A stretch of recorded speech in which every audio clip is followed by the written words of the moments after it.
베드로전서 8번째 시간인데요. Original Normal이라는 제목입니다. 우리가 추구해야 할 것은 New Normal이나 Old Normal이 아닌 이 Original Normal이다.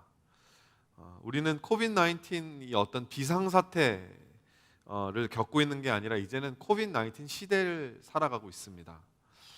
코비드-19 팬데믹으로 인해서 사회 모든 영역에 모든 사람들에게 익숙해진 용어가 있죠. 방금 말씀드린 New Normal, Old Normal. 우리가 이전에 코로나 이전의 세계로 돌아갈 수 있을 것인가? 앞으로 우리에게 다가올 미래는 어떤 New Normal이 될까? 이런 것들을 우리가 많이 궁금해하고 또 많은 학자들의 이야기들과 주장들이 있는데요. 그래서 요즘 그 노멀에 대한 노멀이라는 게 뭘까? 영어로 한국말로 하면 표준인데 이 표준이라는 말은요 사실 되게 가치 중립적인 개념입니다. 표준이라고 해서 무조건 다 좋은 건 아니고 또 무조건 다 나쁜 것도 아니라고 하는 거죠. 우리가 이 교회라고 하는 이 건물에 모여서 예배드리고 목장하고 함께 식사 나누고 또 성경 공부를 했던 이 올드 노멀은 어떻게 보면 되게 교회의 건물 중심적인 교회였습니다. 말로는 우리가 잘 모이고 또 잘 흩어지는 게 좋은 교회다. 이 좋은 교회에 가는 게 아니라 좋은 교회가 되어야 한다. 우리가 교회다. 우리가 말로는 이렇게 이야기했지만 막상 우리 교회 성도들이 세상에 흩어진 가운데에서 우리가 어떻게 살아야 할지 어떤 그 모습은 정말 진정한 그리스도인의 모습은 무엇일지를 모를 때가 더 많았다라고 하는 거고요. 저 스스로도 어떻게 하면 교회의 성도들이 더 많이 모일 수 있을까? 이 제한된 공간 속에서 어떻게 하면 더 많은 성도들을 예배할 수 있게 인도할 수 있을까? 이러니까 1부 예배도 했다가 2부 예배도 시도해봤다가 여러 가지를 그러니까 어떻게 보면 어떻게 하면 이 교회 건물의 사람들을 많이 끌어들이느냐에 저의 목회에 어떻게 보면 이 목적과 초점이 맞춰져 있었던 것 같습니다. 어떻게 하면 이 세상에 우리 성도님들이 세상에 나아가서 진정한 그리스도인으로 진리를 수호하며 사랑을 실천하며 살아갈지에 대해서는 저도 이런 어떤 이상적인 것은 있었지만 그것을 어떻게 실질적으로 구체적으로 이걸 현실화시킬지에 대한 방안이 저의 목회에도 사실 없었다라는 것을 고백합니다. 제자 훈련을 많이 해도요, 이 다원주의적 사회에서 진리를 수호하는 이 영적 전쟁의 군사를 키워내는 그런 제자 훈련이기보다는 교회가 조직을 유지하고 몸집을 키우고 교회가 필요한 기능들을 하기 위해서 어떻게 보면 똑같은 이 일꾼들을 찍어내는 것 같은 프로그램이 되어버린 게 아닌가라는 생각도 듭니다. 그렇다면 여러분, 이 코비드-19 시대에 우리에게 강요되어졌던 이 뉴 노멀, 이거는 그럼 다 좋은 것입니까? 온라인 예배가 오프라인 예배를 완전히 대체할 수 있을까요? 한국의 목회 데이터 연구소라는 곳에서 통계 자료를 냈는데요. 거기에 따르면 예배의 만족도에 있어서 오프라인 예배와 온라인 예배가 비교를 해봤을 때 온라인 예배가 오프라인 예배가 별반 다르지 않다와 오히려 온라인 예배가 더 좋다 이렇게 느끼셨던 성도의 퍼센테이지가 46%라고 합니다. 46%가 this is not bad. 이전이랑 똑같아. 우리 굳이 교회 가가지고 시간 맞춰서 예배 드릴 필요 없어.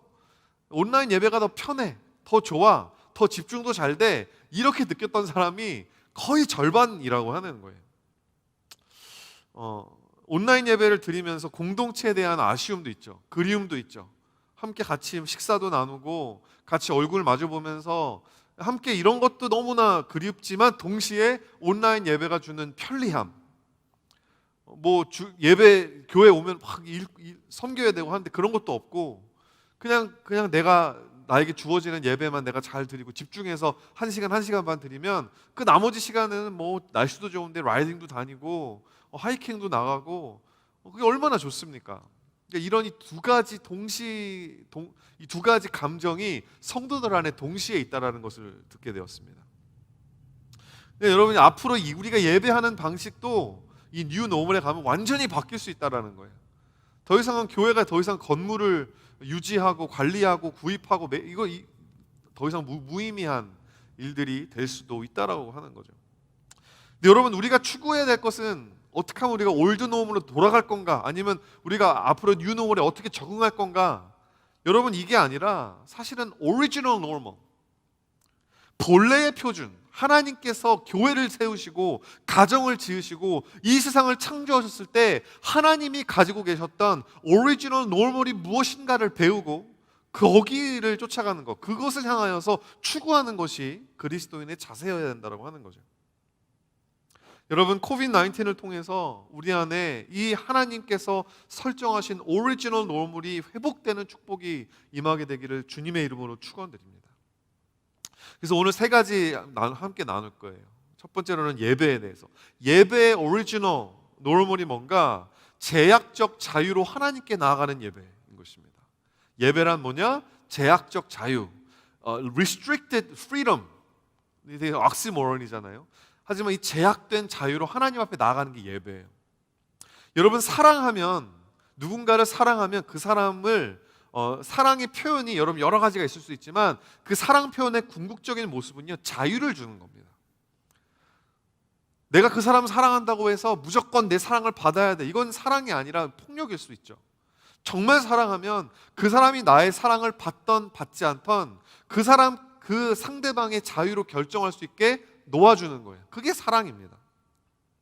여러분, 그래서 성령님이 계신 곳에는 뭐가 임한다고 하냐면 이 자유함이 임한다고 이야기하죠. 근데 여러분, 자유함은, 우리가 누리는 자유함에는요 언제나 limitation, restriction, 제약이 있다라는 거예요. 온전한 자유, 아무런 제한과 제약이 없는 자유를 누릴 수 있는 존재는 여러분 영원하신 하나님밖에 없습니다. 우리는 모든 면에서 우리에게 자유를 주시는, 모든 면에서 우리는 유한한 존재이기 때문에 여러분, 우리가 누리는 자유 또한 제한적이고 제약적일 수밖에 없다는 거예요. 창세기 2장 16절과 17절 말씀 보면 이런 말씀이 있죠. 여호와 하나님이 그 사람에게 명하여 이르시되 각종 동산의 나무의 열매는 내가 임의로 먹되 선악을 알게 하는 나무 열매는 먹지 말라. 내가 먹는 날에는 반드시 죽으리라 하시니라. 이게 뭐죠? 하나님의 사랑입니다. 아담과 하와를 향한 하나님의 사랑은 그들에게 자유를 주는 거였어요. 각종 동산의 나무를 너희가 임의로 먹어라. 너희들 마음대로 먹어라. 조금 먹어도 되고 많이 먹어도 되고 이거 먹어도 되고 저거 먹어도 되고, 그러니까 자유롭게 먹으라는 거예요.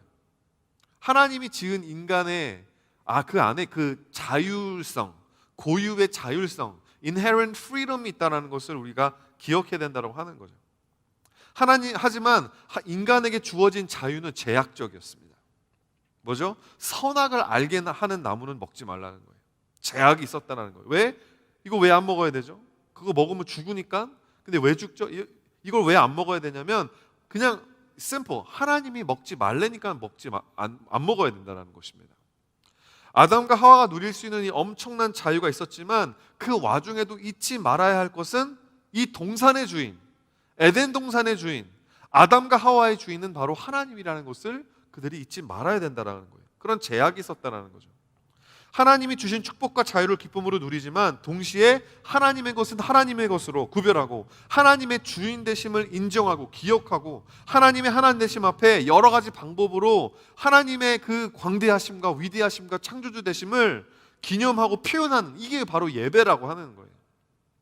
에덴 동산을 하나님께서 아담과 하와에게 만들어 주신 예배적 장치였다라고 하는 거죠. 주어진 열매를 자유롭게 먹고 선악과를 대신에 먹지 않은 것이 그들의 예배였다라는 겁니다. 그냥 일상이었어요. 하지만 여러분, 어떻게 되죠? 그들은 실패합니다. 먹어도 되는 과실이 엄청나게 많은데 선악과를 먹어버리는 거예요. 왜? 인간의 죄성이죠. 제약 없는 자유를 누리고 싶어하는 마음. 여러분, 하나님께서 인류에게 주셨던 두 번째 예배적 장치는 뭐죠? 이 모세의 성막이었습니다. 레위기에 아주 상세하게 기록된 성막 중심의 제사법. 우리 이제 줌바 클래스에서 곧 있으면 또 읽게 될 텐데, 여러분 레위기 하면 뭐가 떠오르세요?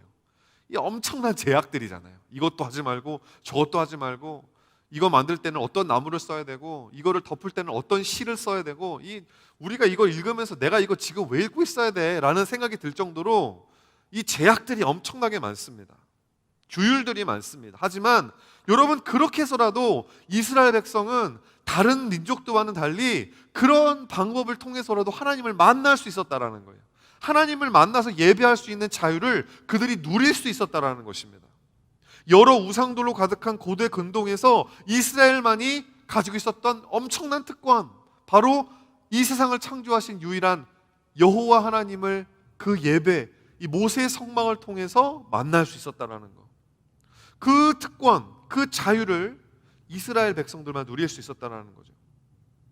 여러분, 그대로 있으면 죄인들이기 때문에 지옥을 면치 못할 죄인들이 하나님 앞에 나아갈 수 있다는 거, 죄인이지만 용서받을 수 있다는 거, 그 임재 앞에 나갈 수 있다는 게 얼마나 큰 특권입니까? 하지만 그 특권, 그 자유를 누리기 위해서는 반드시 제약이 있다는 거예요. 여러분, 다음 주 주일부터 이 온라인 예배로 전환된 지 16주 만에 이 제약적, limited, restricted 오프라인 예배를 실시합니다. 여러분, 건물을 닫을 때는 쉬웠습니다. 그냥 결정하는 게 어려웠지, 닫고 나니까 안에서 4명 모여가지고 4-5명씩 모여가지고 오손도손 막 이렇게 소꿉장난하는 것 같고, 카메라 앞에서 막 이야기하니까 막 방송하는 것 같고 그랬는데요. 여러분, 이 문을 다시 열려고 하니까 너무나 복잡해요. 지금까지 한 번도 안 해봤던 거, 이런 것들을 생각해야 되고, 한 번도 우리에게 익숙하지 않은 이 제약들. 그런데 여러분, 이런 것들을 감수해서라도 여러분, 저는요 성도 여러분들이랑 같이 예배드리고 싶습니다. 같이 이런 함께 여러분과 얼굴과 얼굴을 이렇게 마주대하고 예배드리는 자유를 전 누리고 싶어요. 물론 여러분들 중에서는 여러분 저와 똑같은 마음이지만 이 공동체를 배려하기 위해서 프론트라인 워커이기 때문에, 아니면 정말 어떤 이러이러한 저런 이유, 여러분 몸이 어려우시기 때문에 이 배려함으로 온라인 예배를 선택해야만 하는 분들이 계시겠지만, 또 그렇지 않은 분들도 이제 계시면, 또 여기 함께 모여서 예배드리는 이런 자유를 누리기 원한다면 이런 제약들, 지금 뭐 여기 예배당 안에 뭐 다 번호표가 붙어져 있고, 화장실 내려갔다 올라왔다 하는 그런데 복도 바닥에 테이프가 붙여져 있고, 여러 가지 여러분 우리에게 익숙하지 않은 제약들이 이제 교회 안에 있다라고 하는 거죠. 하지만 이런 것들을 우리가 감수해서라도 함께 모여서 예배드릴 수 있는 그런 자유를 누리고자 한다라고 하는 것입니다. 왜? 하나님께서 허락하신 제약적 자유를 누린다는 것 자체가 바로 예배이기 때문에. 여러분, 라인이 되었던 온라인이 되었던 아니면 오프라인이 되었던, 우리는 예배를 통해 하나님과 또 우리 서로와 연결된 그리스도인들로 빚어져 나가는 것입니다. 여러분, 그 예배를 회복하고 그 예배의 오리지널 노멀을 온라인이 됐든 오프라인이 되었든 어떤 상황이 되었던 그곳에서 회복하게 되는 저와 여러분이 되시기를 예수님의 이름으로 축원드립니다. 두 번째로, 오늘 이제 베드로전서 본문으로 돌아오면 이 신앙의 이 faith의 오리지널 노멀은 뭔가? 여러분, 자신을 내려놓는 거예요. 여러분, 우리의 기독교 신앙은요, 나 자신을 채우는 게 아니라 나 자신을 내려놓는 게 that's the normal. 그냥 어쩌다가 한 번씩이 아니라 여러분, 그렇게 십자가를 지고 매일매일 사는 것이, 그것이 성경이 이야기하고 있는 기독교 복음 중심의 신앙의 모습이라는 거예요. 우리는 지금까지 기독교 신앙은 자꾸 나를 채우는 거라고 생각을 했습니다. 내가 채워지는 거, 내 삶이 채워지는 거, 기도 제목이 채워지는 거, 내 삶의 경제적으로, 정서적으로, 관계적으로 비어있다가 이것이 딱 채워지는. 근데 이 틀린 말은 아니에요. 말씀으로 지식을 채워야 되고 하나님의 축복으로 우리의 텅 빈 삶이 채워지게 되는 건 당연한 건데, 여러분, 이런 것들은 어떻게 보면 기독교 신앙의 꽃이에요. 꽃, flower. 하지만 기독교 신앙의 열매는 뭐냐? 비우는 것입니다.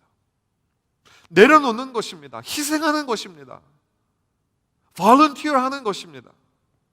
그게 열매예요. 여러분, 아무리 아름다운 꽃을 피워낸다고 하여도 열매가 없으면 나중에 마지막 날 예수님 앞에 드릴 게 없어요. 내가 복음으로 교회 다니면서 이렇게 내 삶이 채워졌습니다. 좋은데 취직하고 잘 먹고 잘 살았습니다. 하지만 그 모든 것들, 예수님 앞에 그 꽃들 가지고 여러분 다 썩어요. 없어져요. 허망한 것입니다. 우리가 예수님 앞에 가지고 나가는 건 뭐냐? 열매들이에요. 내가 얼마만큼 내려놨느냐? 내가 얼마만큼 희생했느냐? 자기를 부인하고 십자가를 지는 것. 여러분, 신앙의 꽃을 피우는 거에 만족하는 게 아니라 열매를 맺기까지 나아가는 여러분이 되시기를 주의 이름으로 축원드립니다. 오늘 본문에서 사도 베드로는 지금까지 서신서의 내용을 정리해주고 있어요. 1세기 다신주의적 사회에서 그리스도인으로 살아간다는 거니 이 고난을 피할 수 없다는 거 상기시켜주는 겁니다. 12절 말씀입니다. 사랑하는 자들아, 너희를 연단하려고 오는 불시험을 이상한 일 당하는 것 같이 여기지 말고, 이상하게 여기지 말라. 왜? 그게 노을머리거든요.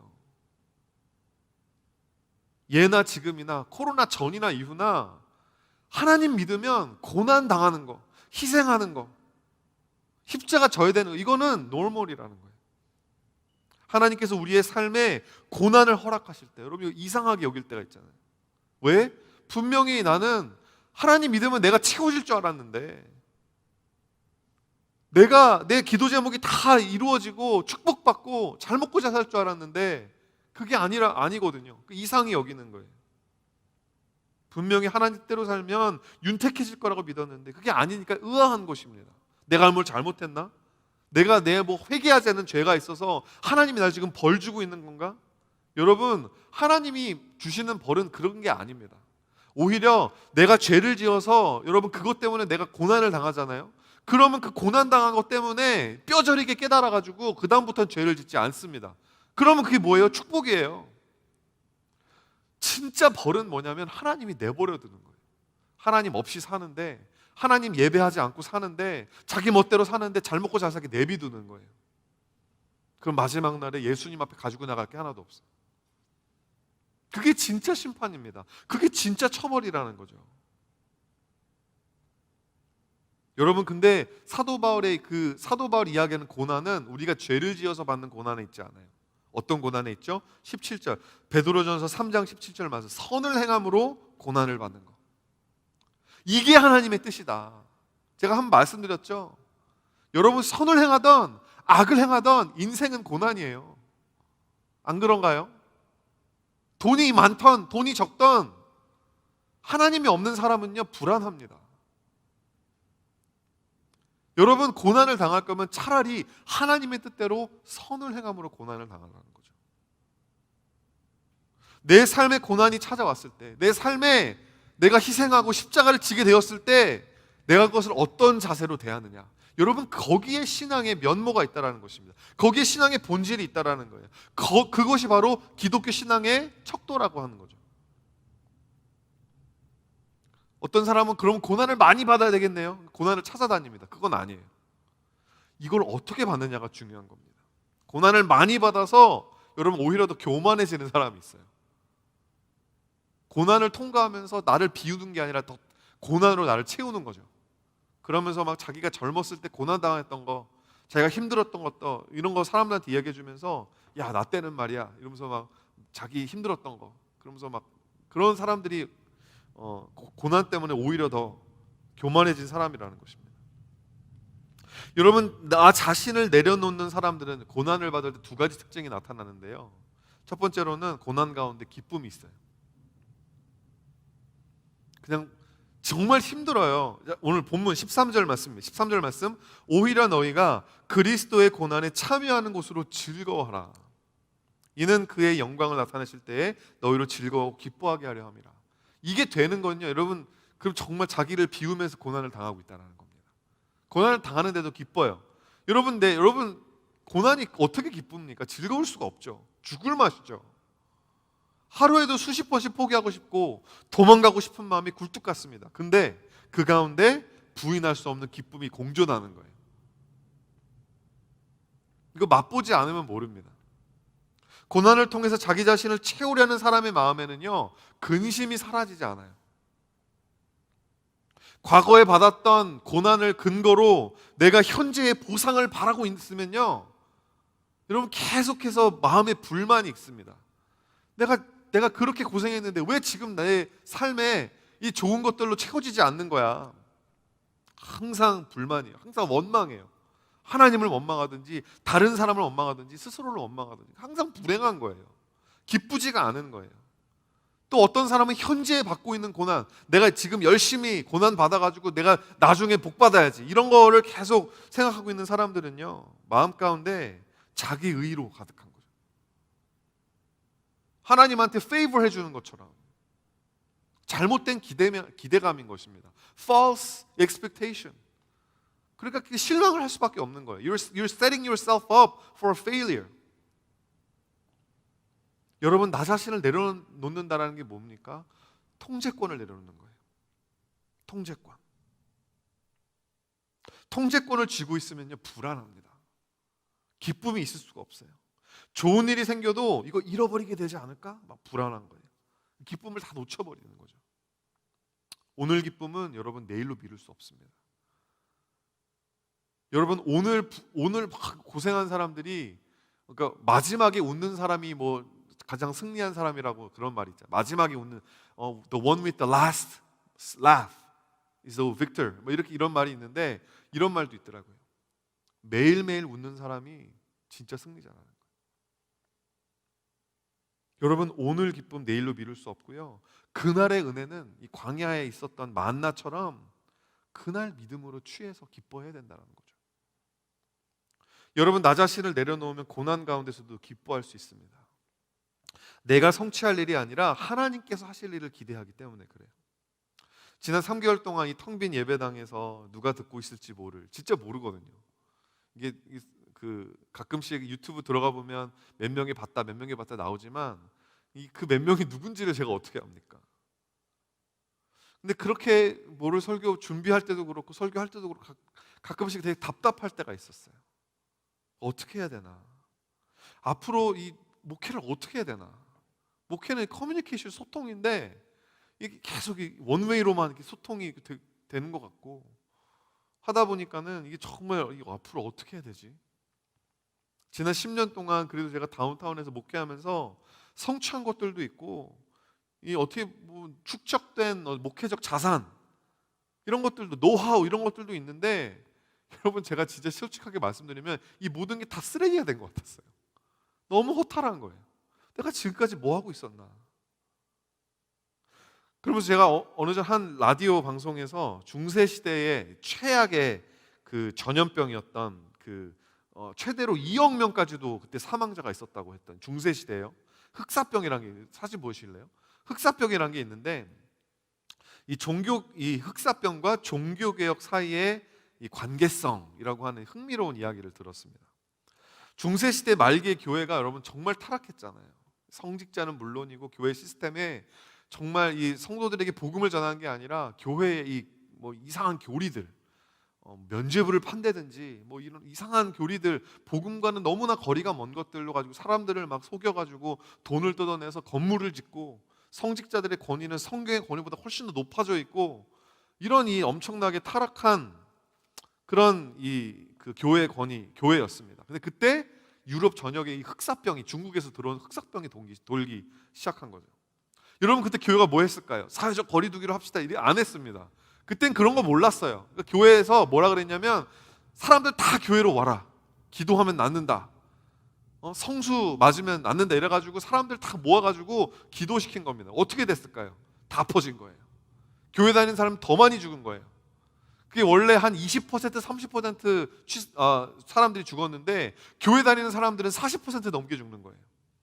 사람들이 하나둘씩 교회를 오지 않기 시작했다고 합니다. 그러면서 이 절대적이었던 교회 권위가, 그래서 절대적으로 부패할 수밖에 없었던 그 교회가 금이 가기 시작했다는 거죠. 사람들이 교회를 더 이상 신뢰하지 않고, 사람들이 내가 믿음으로 교회 나갔는데 오히려 사람들이 더 많이 죽으니까 하나님은 없나 보다, 이렇게 사람들이 하나님에 대한 신앙이 깨어지기 시작했다라고 하는 거죠. 그때부터 시작된 그 운동이 뭐냐면 바로 이 르네상스 운동, 계몽주의 운동, 그거의 원동력이 됐다고 하는 것입니다. 보면 유럽을 휩쓴 흑사병이 르네상스를 일으킨 원동력이었다, 이런 기사도 있어요. 사람들 생각과 이성을 계몽해서 교회의 권위에 대해서 의심을 품게 만들고 교회의 권위를 의지하지 못하게 만들고 합리적이고 과학적인 사고만을 가지고 진리를 탐구하는 그 운동, 계몽주의. 근데 여러분, 이 계몽주의의 한 줄기가 뭐였는지 아십니까? 바로 종교개혁이었다고 하는 거죠. 여러분, 흑사병이 없었다면, 이 흑사병 때문에 어떻게 보면 교회가 무너진 것 같았지만 오히려 교회가 흑사병 때문에 새롭게 본질이 회복되었다라고 하는 거예요. 종교개혁을 통해서. 흑사병이 없었다면 지금도 우리가 하고 있을 수도 있어요. 흑사병이 없었다면 개신교란 없었다라는 거죠. 여러분, 생각해 보십시오. 종교개혁이 끝나고 일어나고 500년이 지났어요. 오늘날의 교회 어떻습니까? 다시 성직자 중심, 목사님 중심, 건물 중심의 교회가 되지 않았습니까? 개혁주의 신앙 가지고 장로교가 세워졌다고 하지만 오늘날 한국교회 장로교회 보면 가장 이런 컨트로버시한 일들, 사회적으로 논란되는 일들을 가장 많이 일으키는 곳이 장로교회예요. 너무나 슬픈 사실이지만.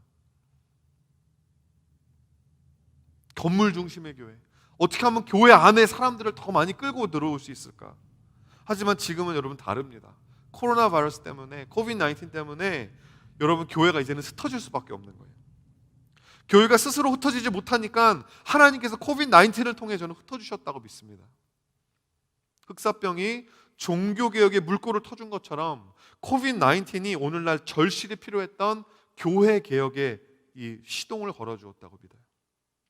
저는 목회자로서 그러므로 하나님께서 하시는 일 앞에 저의 성취와 저의 계획을 내려놓아야 합니다. 그 라디오 방송 들으면서 흑사병이 이 개신교를 종교개혁으로 이제 이끌고 간 거구나, 제가 하나님께서 그렇게 하셨다는 걸 느끼게 되면서 제가 좀 내려놓게 되더라고요. 통제권을 내려놓게 되더라고요. 목사로서, 권위자로서, 영적인 지도자로서 오케이, 하나님이 하시는 거구나.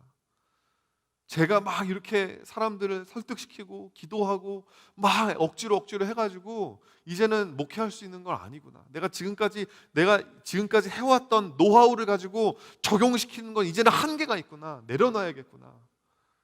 제가 이걸 못 내려놓으니까 마음이 너무 불안해서 막 못 견디게 되는 거예요. 너무너무 힘든 거예요. 막 아깝고 불안하고. 여러분도 마찬가지 아닙니까?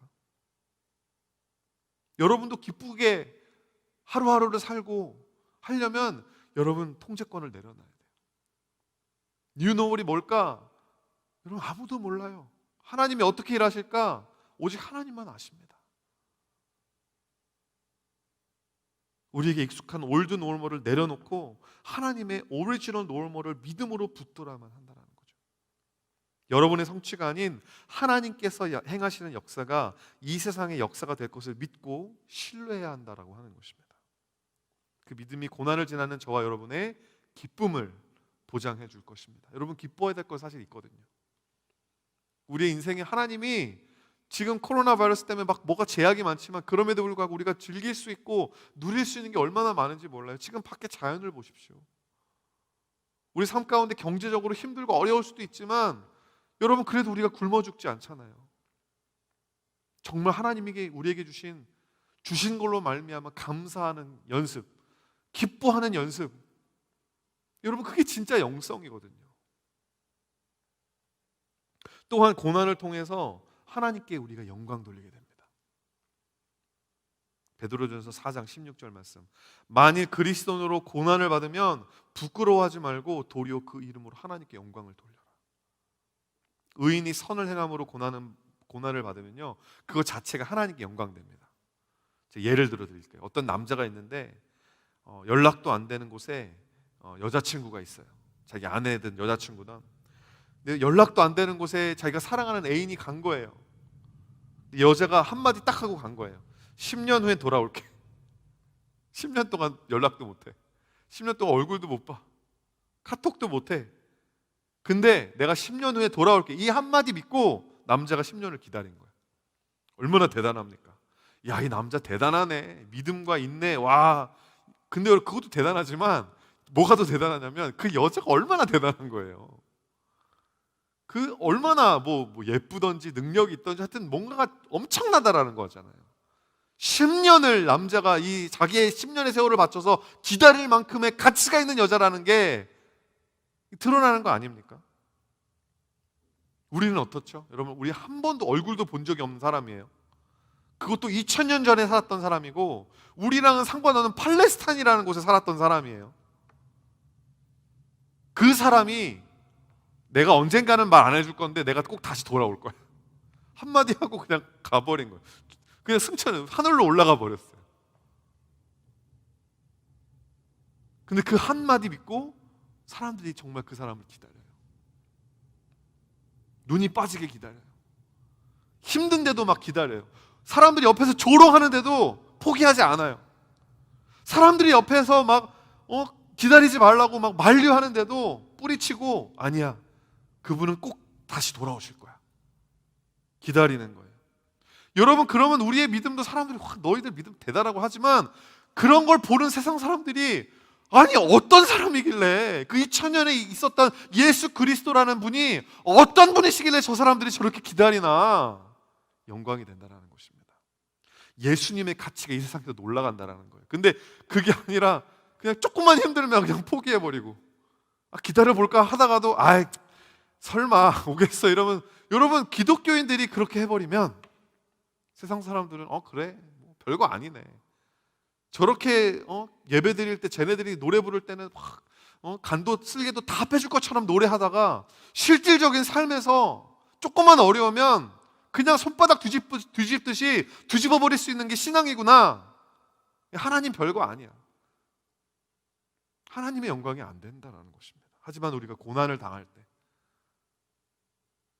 여러분, 고난을 통해서 뭔가를 성취하라는 게 아니에요. 그냥 무조건 그 고난 앞에서 버티는 거예요. 이를 악물고 인내하는 거예요. 그러면 그것 자체로 세상 사람들이 보면서 와, 저 사람들이 기다린다는 그 예수 그리스도는 어떤 분이시길래. 여러분, 그래서 베드로전서 3장 15절 말씀이 나오는 거잖아요. 너희 속에 있는 소망에 관한 이유를 묻는 자. 예수 그리스도라는 사람이 어떤 사람이길래 너는 그를 그렇게 기다리니? 그를 그렇게 소망하고 있니?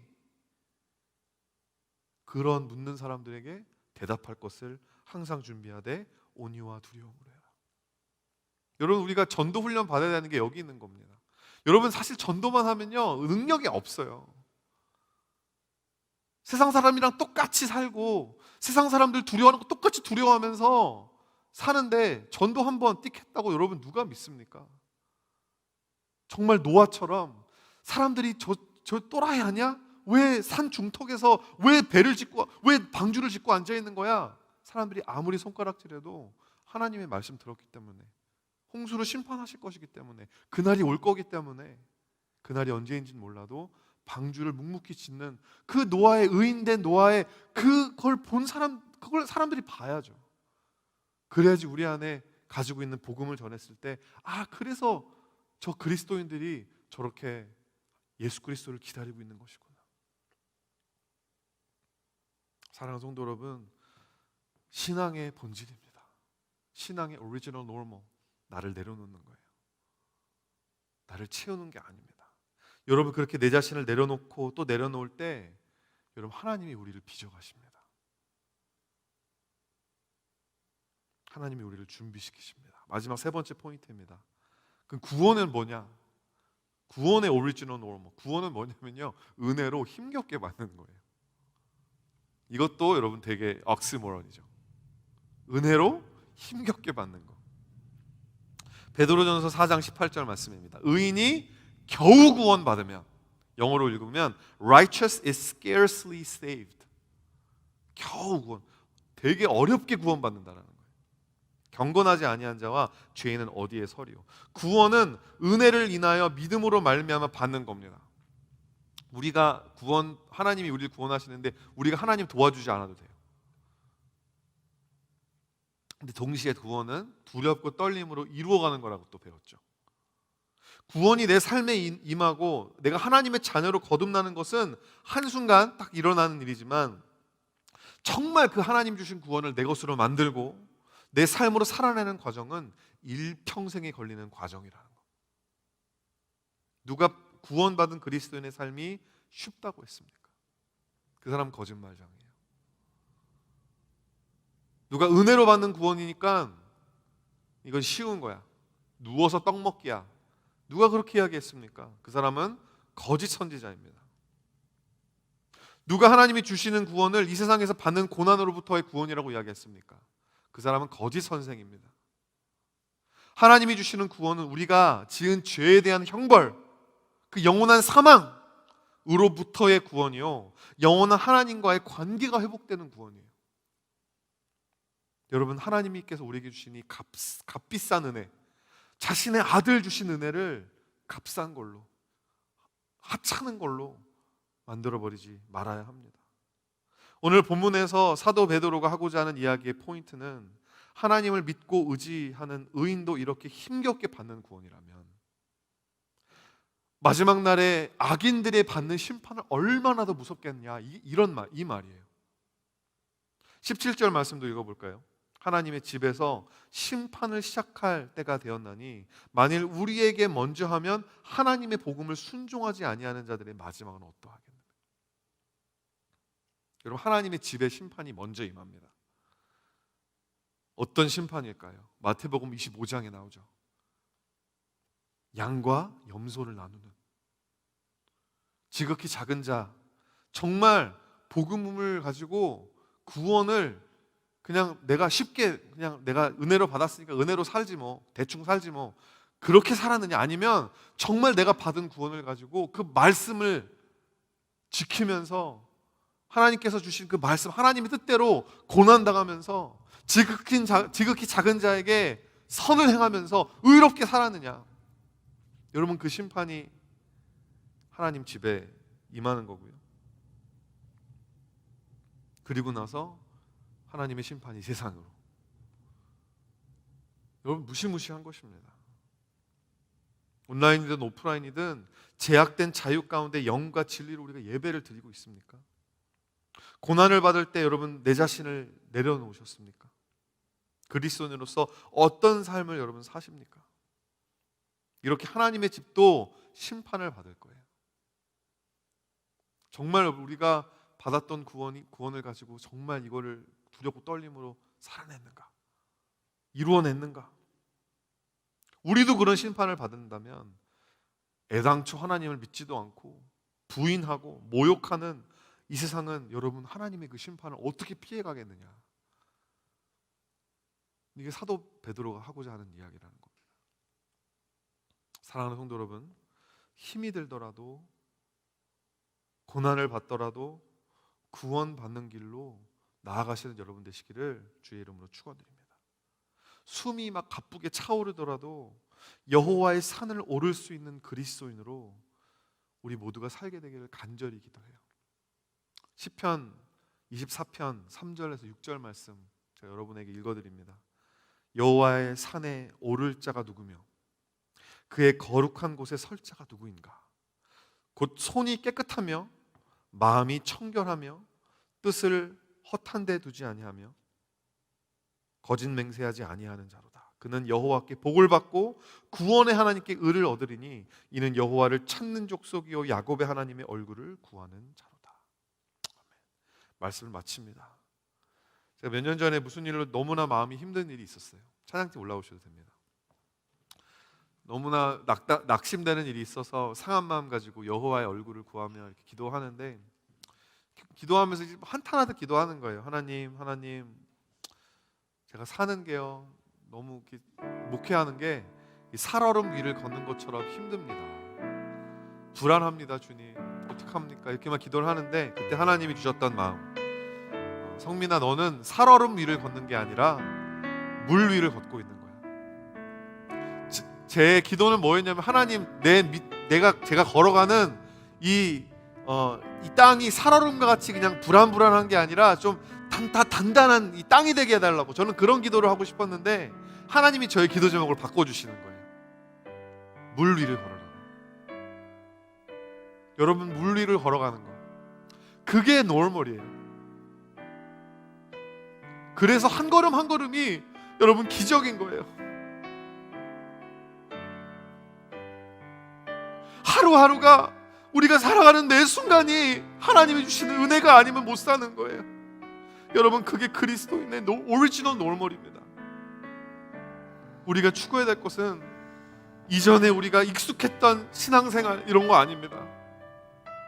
앞으로 어떻게 여러분, 많은 사람들의 예측이 있지만 여러분, 교회는 달라지지 않아요. 복음은 변하지 않아요. 하나님은 변하지 않아요. 하나님께서 하시는 크고 기이한 일들을 목도하면서 우리에게 주어진 제약 속에 자유롭게 하나님 예배합니다. 여러분, 이런 오리지널 노멀이 우리 안에 회복되게 원합니다.